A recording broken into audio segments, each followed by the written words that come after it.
Jim, Steve is going to tell you all about.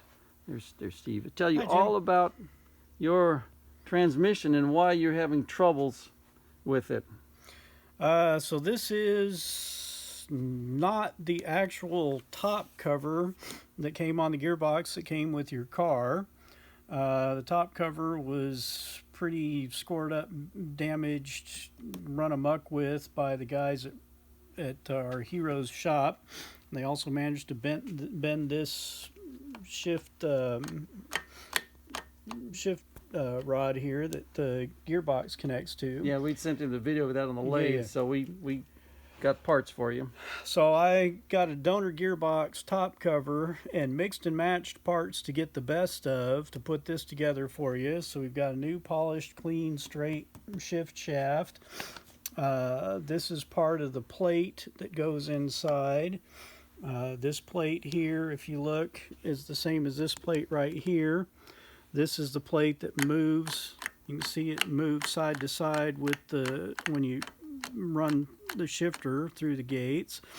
And you can see on this one how badly worn it was right here, all at an angle, and these corners all had chunks taken out of it. This is the one that came out of the gearbox that was on your car.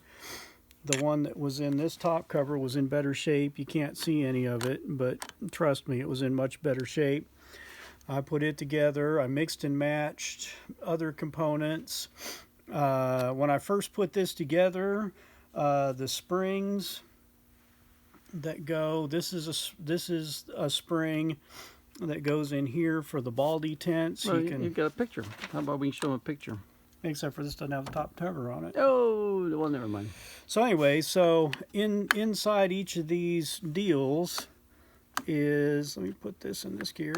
You can see right here these grooves, and you've got a ball that goes in the groove with a spring that pushes it, and that's what keeps this basically in position as you shift gears between first and second and third and fourth and neutral and all. And so you can hear it actually ratchet as it goes. So the springs that were in your gearbox looked really nice and really pretty, and the ones that were in the donor gearbox didn't. So I first put it together with the springs that came out of yours, and I got it all together and I couldn't actually shift it. And I thought, well, that's not right. So I did some sleuthing and discovered that they replaced these springs with springs that are about 4 times heavier than they ever needed to be, and that you can't actually compress. And so these were jammed into the grooves and making it so that it basically couldn't move unless you practically bent the shift lever. So that's part of your hard shifting. As you can see now with the other springs in it, everything slides nicely by hand, and when you got the whole leverage of the shifter behind it, it gets much nicer.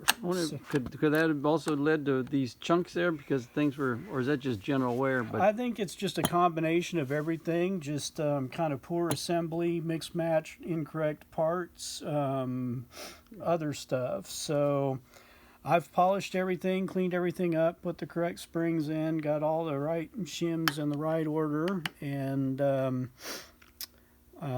put it together, and it actually shifts. Now you can actually, it's kind of hard to do because the gates go in the wrong order because we're upside down, but there's reverse.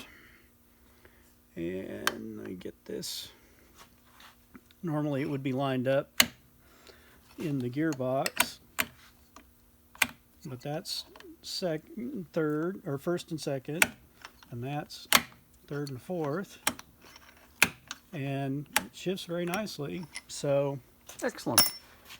we'll put this on whichever gearbox works out the best, and you'll have a smooth, nice, glidey shifting car. Excellent.